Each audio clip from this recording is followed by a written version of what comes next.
ಭಾವ finger prints ಬಗ್ಗೆ ಹೇಳಿದ ಮಾತ್ರಕ್ಕೆ ಇಷ್ಟು ವರ್ಷ ಆದರೂ ಆ ಫಿಂಗರ್ ಪ್ರಿಂಟ್ಸ್ ಹಾಗೇ ಇರುತ್ತಾ?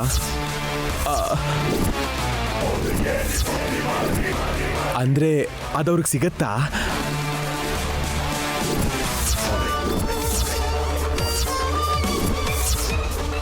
ಒಂದ್ ವೇಳೆ ಸಿಕ್ಕರು ಅದನ್ನ ನೋಡ್ಕೊಂಡು ನಾನು ಸುಮ್ಮನೆ ಇರ್ತೀನಾ?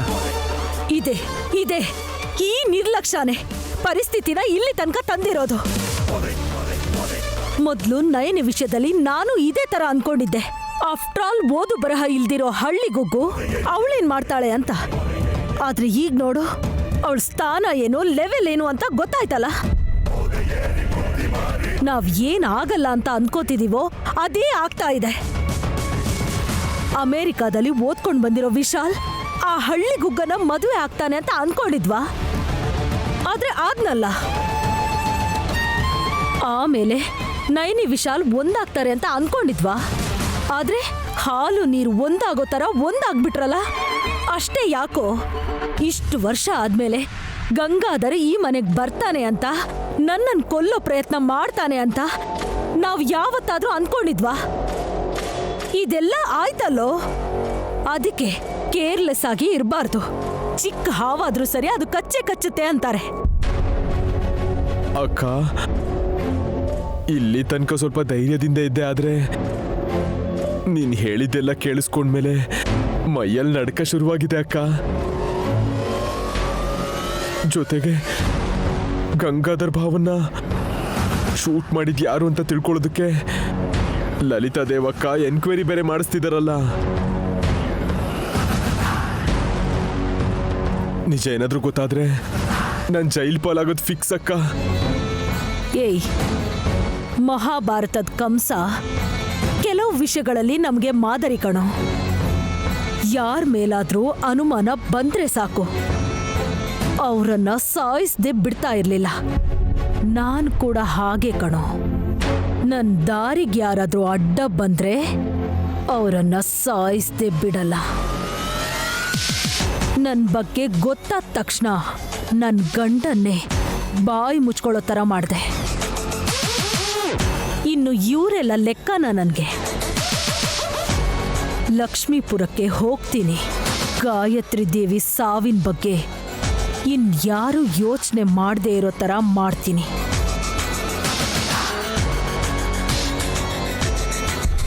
ಆನಂದವೋ ಅಯ್ಯೋ, ಫೋರ್ಕ್ ಮರ್ತೋದ್ನಲ್ಲ.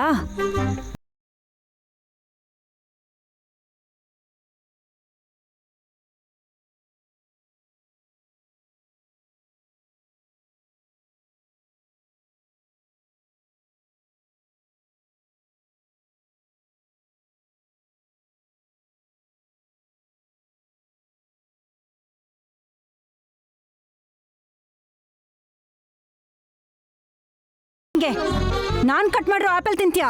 ದುರ್ದು ಆಂಟಿ, ತಿನ್ನಕ್ ಬೇಕಾಗಿರೋದು ಬಾಯಿ, ಧೈರ್ಯ ಅಲ್ಲ. ಇದ್ರ ಬಗ್ಗೆ ನಾನ್ ನಿನಗೆ ಹೇಳ್ಕೊಡ್ಬೇಕಾ? ಇಷ್ಟು ದೊಡ್ಡವರಾಗಿದ್ದೀರಾ, ನಿಮಗೆ ಅಷ್ಟು ಗೊತ್ತಾಗಲ್ವಾ ದುರ್ದು ಆಂಟಿ? ಯಾಕೆ ಹಿಂಗ್ ಮಾಡ್ತೀರಾ? ಏಯ್, ಹುಚ್ಚುಚ್ಚಾಗಿ ಮಾತಾಡಿದ್ರೆ ಕಾಲ್ ಮುರ್ದು ಹಾಕ್ತೀನಿ. ಬೇರೆಯವ್ರು ಕಟ್ ಮಾಡಿಟ್ಟಿರೋದನ್ನ ತಿನ್ನೋದಕ್ಕೆ ನಾಚಿಕೆ ಆಗಲ್ವಾ? ಅಯ್ಯೋ ದೇವ್ರೆ, ನಾಚಿಕೆ ಬಗ್ಗೆ ನೀವ್ ಹೇಳ್ತಿದ್ದೀರಾ. ನಾಚಿಕೆ ಬಗ್ಗೆ ಗೊತ್ತಿಲ್ಲದೆ ಇರೋರು ಅದ್ರ ಬಗ್ಗೆ ಮಾತಾಡ್ಬೇಡ್ದು ದುರ್ದು ಆಂಟಿ. ಏಯ್, ಎಷ್ಟು ಕೊಬ್ಬು ನಿನ್ಗೆ? ಆಫ್ಟರ್ ಆಲ್ ಪಕ್ಷಿ ನೀನು, ನನಗೆ ಆ ಮಾತು ಹೇಳ್ತೀಯಾ? ಮನೆಯಲ್ಲಿ ಯಾರಾದ್ರೂ ನಿಮಗ್ ಬೈದೇ ಇರೋದಕ್ ಕಾರಣ ನಿಮ್ಮ ಮೇಲೆ ಗೌರವ ಇದೆ ಅಂತ ಅಲ್ಲ ಆಂಟಿ. ನಿಮಗ್ ಬೈದ್ ಯಾಕೆ ಟೈಮ್ ವೇಸ್ಟ್ ಮಾಡ್ಬೇಕು ಅಂತ. ಏಯ್, ಸದ್ರ ಕೊಟ್ರೆ ತಲೆ ಮೇಲೆ ಬಂದ್ ಹತ್ ಕೂತು ನಾಲ್ಗೆಗೆ ಹಿಡ್ತಾನೆ ಇಲ್ದಿರೋ ಹಾಗೆ ಮಾತಾಡ್ತಿದ್ಯಾ? ನಮ್ ಮನೆಯವ್ರು ಹಾಕಿದ್ದನ್ನ ಕೂತ್ ತಿಂದು ಹೊಟ್ಟೆ ಮಾತ್ರ ಅಲ್ಲ, ನಾಲ್ಗೆ ಕೂಡ ಬಲ್ತ್ ಹೋಗಿದೆ ನಿನ್ಗೆ. Hello hello hello, slow down aunty, slow down. ಏನಂದ್ರಿ? ಇದು ನಿಮ್ಮನೇನಾ? ಯಾವ ಆಂಗಲ್ ಇಂದ ಇದು ನಿಮ್ಮನೆ ಆಂಟಿ? ನೀವು ಕೂಡ ಈ ಮನೆಯಲ್ಲಿ ಹಾಕಿರೋದನ್ನೇ ತಿಂತಿದ್ದೀರಾ. ನೀವು ತಿನ್ನೋದ್ ಸಾಲದು ಅಂತ ಆ ಮುಳ್ಮಿನ್ ಜಾಸ್ಮಿನ್ ಅನ್ನು ಕರ್ಕೊಂಡ್ ಬಂದಿದ್ದೀರಾ. ಕಳ್ರು ಸೇರ್ಕೊಂಡು ಊರ್ನ ಹಂಚ್ಕೊಂಡಂಗೆ ನೀವಿಬ್ರು ಸೇರ್ಕೊಂಡು ಈ ಮನೆನೇ ಜೋಡಿಸ್ತಾ ಇದ್ದೀರಾ. ಹೇಯ್, ಏನ್ ಬೊಗಳ್ದೆ ಮುಗ್ದೋಯ್ತು. ಇವತ್ತು ನಿನ್ ಕತೆ ಮುಗ್ದೆ ಹೋಯ್ತು. ನಿನ್ನ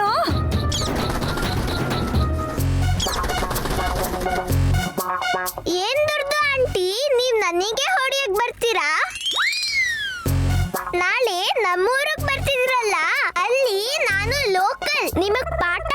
ಆಂಟಿ 3 ಕೆರೆ ನೀರು ಕುಡಿಸ್ಲಿಲ್ಲ ಅಂದ್ರೆ ನನ್ನ ಹೆಸರು ಶಿವಾನೇ ಅಲ್ಲ, ನೆನ್ಪಿಟ್ಕೊಳ್ಳಿ. ಏನು ನೀನೇನ್ ಫಿಲಂ ಹೀರೋ ಅನ್ಕೊಂಡಿದ್ಯಾ? ನಾನ್ ಲೋಕಲ್ಲೂ ಹೊಡಿತೀನಿ ಅಂತ ವಾರ್ನಿಂಗ್ ಕೊಡ್ತಿದ್ಯಾ? ವಾರ್ನಿಂಗ್ ಅಲ್ಲ, ಆಗೋದನ್ನ ಹೇಳ್ತಿದ್ದೀನಿ. ನೀನ್ ಹೊಡಿಯಕ್ ಹೀರೋ ಆಗ್ಬೇಕಾಗಿಲ್ಲ. ನಾನು ನಿನ್ ಬಗ್ಗೆ ನನ್ನ ಫ್ರೆಂಡ್ ರಾಜೇಶ್ಗೆ, ಸೂರ್ಯ ಮತ್ತೆ ಶ್ರೀಕಾಂತಿಗೂ ಹೇಳಿದ್ದೀನಿ. ನಿಮಗ್ ಬುದ್ಧಿ ಕಲ್ಸಕ್ಕೆ ಅವರೆಲ್ಲ ರೆಡಿ ಆಗಿದ್ದಾರೆ. ಅವ್ರು ಯಾರು? ನಿಮ್ಮೂರಿನ ರೌಡಿಗಳ? ಅಲ್ಲ, ನನ್ನ ಫ್ರೆಂಡ್ಸ್. ಅವರು ನಂತರನೇ ಗಿಳಿ. ನನ್ನ ಫ್ರೆಂಡ್ಸಿಗೆ ನಂತರ ಮಾತಾಡಕ್ಕಷ್ಟೇ ಅಲ್ಲ, ಕುಕ್ಕಕ್ಕೂ ಬರುತ್ತೆ.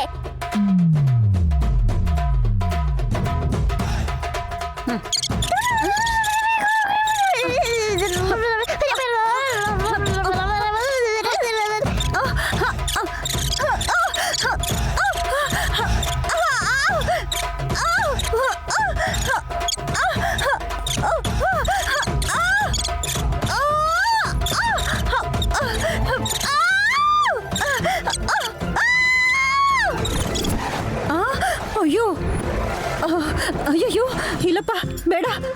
ಏನಾಗುತ್ತೆ ಅಂತ ನಿಮಗೆ ಗೊತ್ತಾಯ್ತಲ್ವಾ? ಅದಕ್ಕೆ ನೀವು ಸುಮ್ಮನೆ ಇರಬೇಕು. ಇಲ್ಲ ಅಂದ್ರೆ ನಾವು ನಿಮಗೆ ಒಂದು ಗತಿ ಕಾಣಿಸೋದಂತೂ ಗ್ಯಾರಂಟಿ. ಹುಷಾರು ದುರ್ದು ಆಂಟಿ. ಸುಮ್ನೆ ಬಿಡಲ್ಲ, ಈಗ ಸುಮ್ನೆ ಬಿಡಲ್ಲ ನಿನ್ನ. ಅಬ್ಬಾ!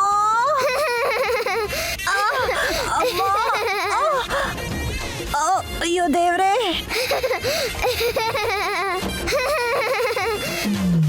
ಇಲ್ಲಿ ನೋಡಿ, ನನ್ನ ತಂಟೆಗೆ ಬಂದ್ರೆ ನಿಮಗೆ ತೊಂದರೆ ಆಗತ್ತೆ. ಸುಮ್ಮನಿದ್ರೆ ನಿಮಗೆ ಒಳ್ಳೇದು. ಇಲ್ಲ ಅಂದ್ರೆ ನಿಮಗೆ ಗೊತ್ತಲ್ಲ ಏನಾಗತ್ತೆ ಅಂತ. ಏಯ್ ನಿನ್ನ! ಆಂಟಿ, ನೀವು ಕೂಗಿ ಸುಸ್ತು ಮಾಡ್ಕೊಳ್ಳೋದು ಬಿಟ್ಟು ಬೇರೆ ಏನೂ ಆಗಲ್ಲ. ಜಾಸ್ಮಿನ್, ನಿಜ ಹೇಳ್ತಿದ್ದೇನೆ ಆಂಟಿ. ನೀವು ನನ್ನ ದತ್ತು ತಗೊಂಡ್ರಿ. ನಾನು ನಿಮ್ಮ ಮಗಳು ಅಂತ ಎಲ್ರಿಗೂ ಹೇಳಿದ್ರಿ. ಆದ್ರೆ ಲಲಿತಾ ದೇವಿ ಮಾತ್ರ ನನ್ನ ಕೆಲಸದೊಳಗಿಂತ ಕೀಳಾಗಿ ನೋಡ್ತಾ ಇದ್ದಾರೆ. ಆಗ್ಲೇ ನೋಡಿದ್ರಲ್ಲ, ಎಲ್ರಿಗೂ ಬಡ್ಸು ಅಂತ ಹೇಳಿ ಅವ್ರು ನನಗೆ ಹೇಗೆ ಇನ್ಸಲ್ಟ್ ಮಾಡಿದ್ರು ಅಂತ. ಆಗ ನೀವು ಏನೂ ಮಾತಾಡದೆ ಸುಮ್ಮನೆ ಇದ್ರೆ ಹೊರತು ಇಲ್ಲಿ ಎಲ್ರಿಗೂ ಬಡ್ಸಕ್ಕೆ ನನ್ನ ಮಗಳು ಸರ್ವೆಂಟ್ ಅಲ್ಲ ಅಂತ ಹೇಳಿದ್ರಾ? ಅವ್ರ ಈ ಮನೆಗೆ ವರ್ಷಕ್ಕೆ 2 ಸಲ ಬಂದು ಹೋಗ್ತಾರೆ. 2 ದಿನ ಇದ್ದು ಹೋಗೋರ್ ಜೊತೆ ಗಲಾಟೆ ಯಾಕೆ ಅಂತ ಸುಮ್ಮನೆ ಇದ್ದೀನಿ. ಇಲ್ಲ ಅಂದಿದ್ರೆ ಈ ದುರಂದರ ಯಾರು ಅಂತ ಅವ್ರಿಗೆ ತೋರಿಸ್ತಾ ಇದ್ದೆ. ಹೌದಾ? ಸರಿ, ಅವ್ರನ್ನೇ ಇಲ್ಲಿ ಕರ್ಕೊಂಬರ್ತೀನಿ. ಅವ್ರಿಗೆ ಏನ್ ತೋರಿಸ್ತಿರೋ ತೋರಿಸಿ. ಏಯ್, ಏನೋ ಏನೋ ನೀನ್ ತೋರ್ಸೋದು? ಏಯ್ ಏಯ್ ಏಯ್, ನಿಂತ್ಕೊಳ್ಳೋ ನಿಂತ್ಕೋ ನಿಂತ್ಕೊಳ್ಳೋ. ಅವ್ರ ಹೆಸರು ಹೇಳಿದ್ರೇನೆ ಹೆದರ್ಕೊಂಡು ನಡುಕ್ತಾ ಇದ್ದೀರಾ. ಅಂಥದ್ರಲ್ಲಿ ನೀವು ಅವ್ರನ್ನ ಏನು ಮಾಡಕ್ ಸಾಧ್ಯ? ನಿಮಗಷ್ಟು ಸೀನ್ ಇಲ್ಲ ಅಂತ ಇವತ್ತು ನನಗೆ ಅರ್ಥ ಆಯ್ತು.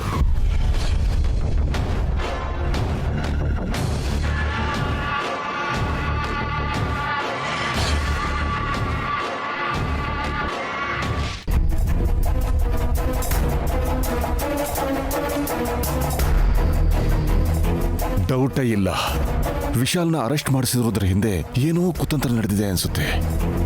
ನನಗೆ ಗೊತ್ತಿದ್ದ ಹಾಗೆ ವಿಶಾಲ್ಗೆ ಹೊರ ಶತ್ರುಗಳು ಯಾರೂ ಇಲ್ಲ. ಆದರೆ ಇಂಥ ದೊಡ್ಡ ಪ್ಲಾನ್ ಮಾಡಿದ್ದಾರೆ ಅಂತಂದ್ರೆ ಇದರಲ್ಲಿ ಮನೆಯವ್ರದ್ದೇ ಯಾರ್ದೋ ಕೈವಾಡ ಇರುತ್ತೆ. ಖಂಡಿತವಾಗ್ಲೂ ಇದು ತಿಲೋತ್ತಮ ಕೆಲಸನೇ ಅನ್ಸುತ್ತೆ.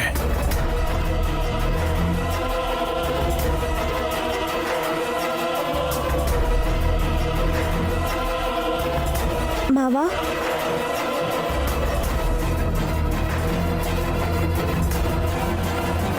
ಹೇಳಮ್ಮ. ಮಾವ, ಒಂದು ವಿಷಯದ ಬಗ್ಗೆ ನಿಮ್ಮ ಹತ್ರ ಮಾತಾಡಬೇಕು. ಆದರೆ ಹೇಗೆ ಹೇಳಬೇಕೋ ಬೇಡವೋ ಅರ್ಥ ಆಗ್ತಿಲ್ಲ. ಪರವಾಗಿಲ್ಲ, ಹೇಳಮ್ಮ. ನಾನು ಕಣ್ಣಾರೆ ನೋಡಿರೋ, ನಾನು ಗಮನಿಸಿರೋ ಕೆಲವು ವಿಷಯದ ಆಧಾರದ ಬಗ್ಗೆ ಮಾತಾಡ್ತಿದ್ದೀನಿ.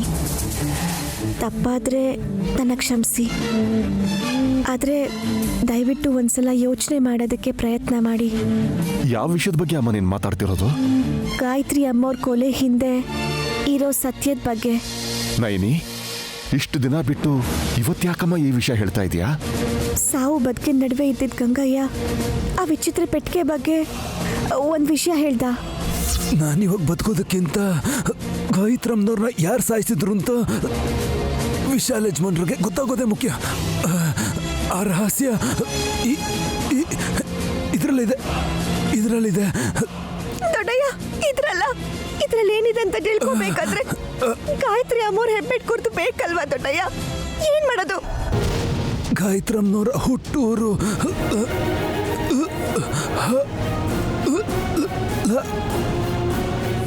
ಲಕ್ಷ್ಮೀಪುರಕ್ಕೆ ಹೋಗಮ್ಮ. ಅಲ್ಲಿ ನಿನಗೆ ಗಾಯತ್ರಮ್ನವ್ರ ಹೆಬ್ಬೆಟ್ ಗುರ್ತು ನಿನಗೆ ಸಿಗೋ ಅವಕಾಶ ಇದೆಯಮ್ಮ. ಆ ವಿಚಿತ್ರ ಪೆಟ್ಟಿಗೆಯಲ್ಲಿ ಗಾಯತ್ರಿ ದೇವಿ ಅಮ್ಮೋರ ಕೊಲೆ ರಹಸ್ಯ ಇದೆ ಅಂತ ದೊಡ್ಡಯ್ಯ ಹೇಳ್ದ. ಆದರೆ ನಾನು ಸುಮಾರು ಸಲ ಗಮನಿಸಿದ್ದೀನಿ, ಆ ಪೆಟ್ಟಿಗೆ ಬಗ್ಗೆ ಮಾತಾಡಿದ್ರೆ ಅದರಿಂದ ಶಬ್ದ ಬಂದರೆ ಯಾಕೋ ತಿಲೋತ್ತಮ ಅಮ್ಮೋರು ತುಂಬ ಭಯ ಪಟ್ಕೋತಾರೆ. ಅಮ್ಮವ್ರು ಭಯ ಪಡ್ತಾರೆ ಅಂತ ಇನ್ನೊಂದ್ಸಲ ಗೊತ್ತು ಮಾಡ್ಕೋಬೇಕು ಅಂತ ಬೇಕು ಅಂತಾನೆ ಆ ಪೆಟ್ಟಿಗೆನ ತೆಗೆದಿಟ್ಟೆ. ಆ ಪೆಟ್ಟಿಗೆಯಿಂದ ಶಬ್ದ ಬರ್ತಿದ್ದ ಹಾಗೆ ತಿಲೋತ್ತಮ ಅಮ್ಮವರು ಭಯದಲ್ಲಿ ಹೊರಗೆ ಓಡ್ ಬಂದ್ರು. ಅದನ್ನ ತಗೊಳ್ಳೋ ಪ್ರಯತ್ನ ಮಾಡಿದ್ರು.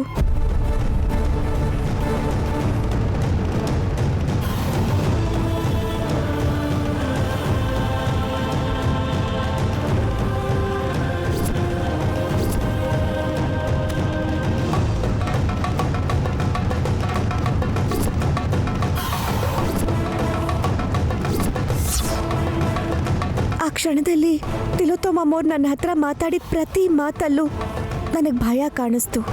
ನೈನಿ, ನೀನ್ ಏನ್ ಹೇಳಕ್ ಹೊರಟಿದ್ಯೋ ನನ್ಗೆ ಅರ್ಥ ಆಗ್ತಿಲ್ಲಮ್ಮ. ನನಗೆ ಯಾಕೋ ಗಾಯತ್ರಿ ಅಮ್ಮವ್ರ ಕೊಲೆಗೂ ವಿಚಿತ್ರವಾದ ಪೆಟ್ಟಿಗೆಗೂ ತಿಲೋತ್ತಮ ಅಮ್ಮವ್ರಿಗೂ ಏನೋ ಸಂಬಂಧ ಇದೆ ಅಂತ ಅನ್ನಿಸ್ತಿದೆ ಮಾವ. ನೈನಿಗೇನಾದರೂ ತಿಲೋತ್ತಮ ಬಗ್ಗೆ ನಿಜ ಗೊತ್ತಾಗಿದೆಯಾ? ಅಂದ್ರೆ ಏನಮ್ಮ ನೀನ್ ಹೇಳ್ತಿರೋದು?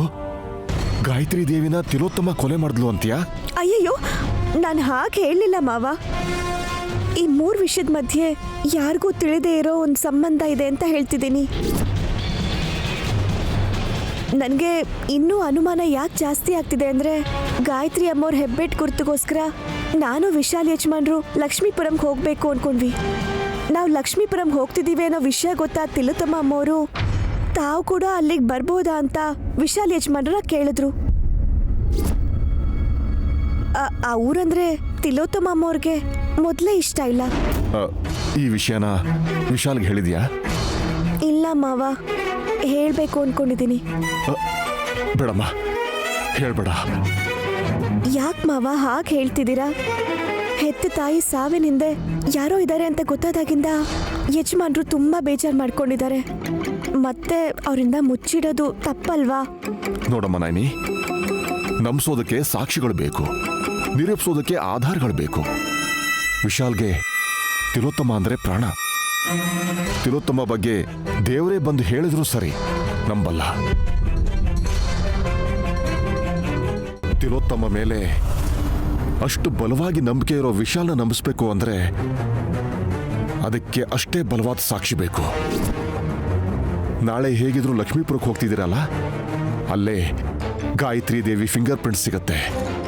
ಅದರಿಂದ ಆ ಮೆಮೊರಿ ಕಾರ್ಡ್ನ ಓಪನ್ ಮಾಡಿದ್ರೆ ಗಾಯತ್ರಿಯನ್ನು ಕೊಂದವ್ರು ಯಾರು ಅಂತ ನಮಗೆ ಸತ್ಯ ಗೊತ್ತಾಗುತ್ತೆ.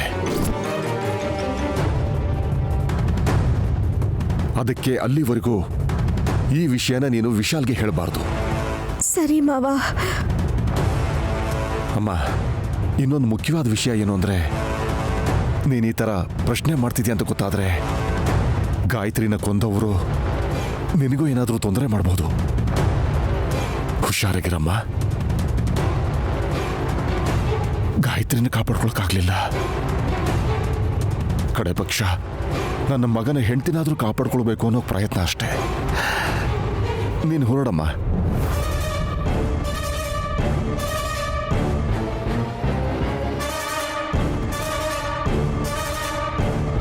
ಗಂಗಾಧರ್ ಹೇಳಿರೋ ಪ್ರಕಾರ ಆ ಊರಲ್ಲಿ ಗಾಯತ್ರಿ ದೇವಿ ಫಿಂಗರ್ ಪ್ರಿಂಟ್ ಏನಾದರೂ ಸಿಕ್ಕಿದ್ರೆ ತಿಲೋತ್ತಮ ಕತೆ ಮುಗಿಯುತ್ತೆ.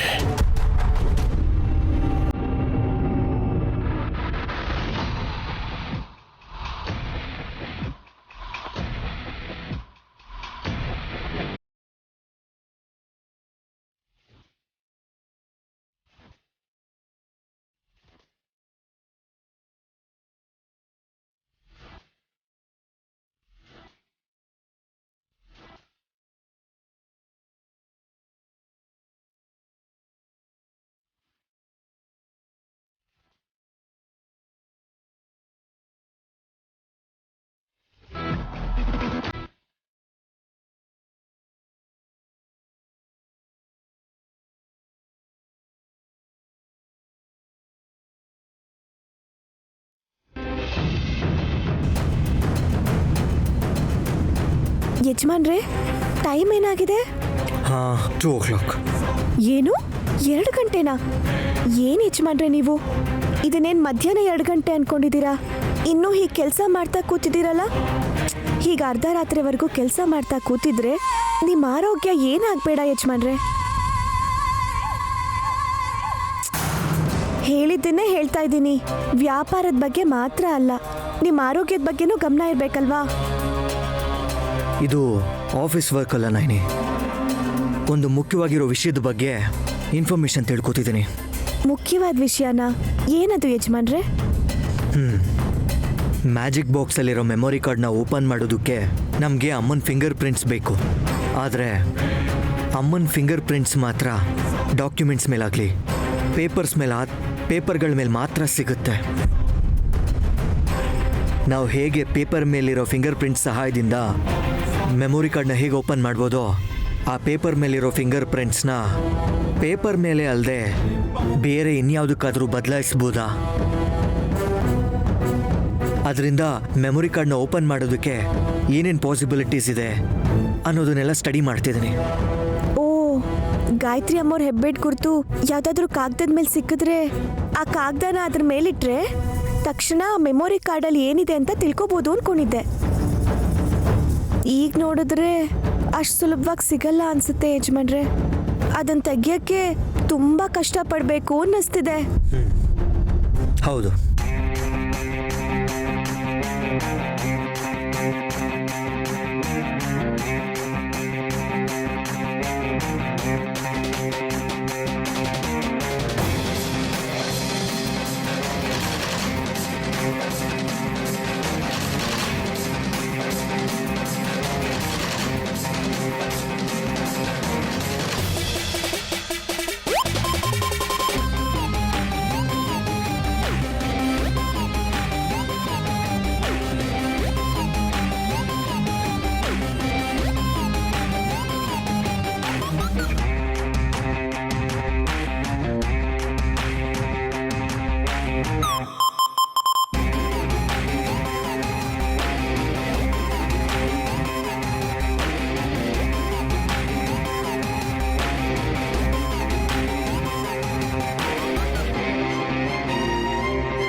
ಬಾ.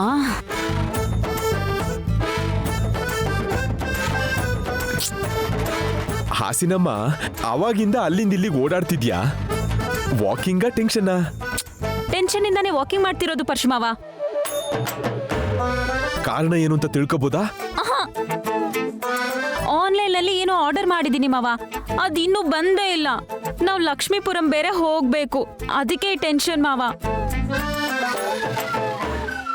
ಹಾ ಹಾ, ಬಂದ್ರ ಥ್ಯಾಂಕ್ ಯು. ಹೋಗಿ ಹೋಗಿ ಹೋಗಿ. ಹಾಸಿನಮ್ಮ, ಹಾ, ಅಷ್ಟು ಟೆನ್ಷನ್ ಅಲ್ಲಿ ಇದೆಯಲ್ಲ, ಇಷ್ಟಕ್ಕೂ ಏನ್ ಆರ್ಡರ್ ಮಾಡಿದ್ಯಾ ಅಂತ ತಿಳ್ಕೊಬೋದಾ? ತಿನ್ಬೇಕಾದ್ರೆ ರುಚಿ ಬಗ್ಗೆ, ಸಿನಿಮಾ ನೋಡ್ಬೇಕಾದ್ರೆ ಕತೆ ಬಗ್ಗೆ ಕೇಳ್ಬಾರ್ದು ಮಾವ. ಏ ಅಯ್ಯೋ, ಪರಶು ಕೊಡಿ ಇಲ್ಲಿ, ನಂದಿದು. ಅತ್ತೆ, ಸರಿಯಾದ ಸಮಯಕ್ಕೆ ಬಂದ್ರಿ. ನಿಮ್ಮ ಅಮೃತ ಹಸ್ತದಿಂದ ಇದನ್ನ ಓಪನ್ ಮಾಡ್ತೀರಾ ಪ್ಲೀಸ್? ನಿನ್ಗೆ ದಿನಕ್ಕೂ ಕೊಬ್ಬು ಜಾಸ್ತಿ ಆಗ್ತಾನೆ ಇದೆ ಹಾಸಿನಿ. ಓಪನ್ ಮಾಡೋದ್ರಿಂದ ನನ್ಗೇನು ಉಪಯೋಗ ಇಲ್ಲ. ಬಾಯಿ ಮುಚ್ಕೊಂಡು ಓಪನ್ ಮಾಡು. ಅಯ್ಯೋ ಅತ್ತೆ, ನಿಮ್ಗೆ ಓಪನ್ ಮಾಡೋಕ್ ಹೇಳಿದ್ದು ಕೊಬ್ಬು ಜಾಸ್ತಿ ಆಗಿದೆ ಅಂತಲ್ಲ. ನಿಮ್ ಕೈಯಾರೆ ಇದನ್ನ ಓಪನ್ ಮಾಡಿದ್ರೆ ನಾನು ಅನ್ಕೊಂಡಿರೋದು ನಡೆಯುತ್ತೆ ಅನ್ನೋ ನಂಬಿಕೆಯಿಂದ. ನಿನ್ ಕೈಗುಣ ಚೆನ್ನಾಗಿದೆ ಅಂತ ಹಾಸಿನಮ್ಮ ಅಷ್ಟು ಆಸೆಯಿಂದ ಕೇಳ್ತಿದ್ರೆ ಇಲ್ಲ ಅಂತ ಯಾಕಂತ್ಯ? ಆಗಲ್ಲಂತ ಯಾಕಂತ್ಯ? ಪಾಪ ಹಾಸಿನಮ್ಮ ಏನೋ ತರ್ಸ್ಕೊಂಡಿದ್ದಾಳೆ, ಓಪನ್ ಮಾಡಿ ನಿನ್ ಕೈಯಾರೆ ಕೊಡು, ಖುಷಿ ಪಡ್ತಾಳೆ.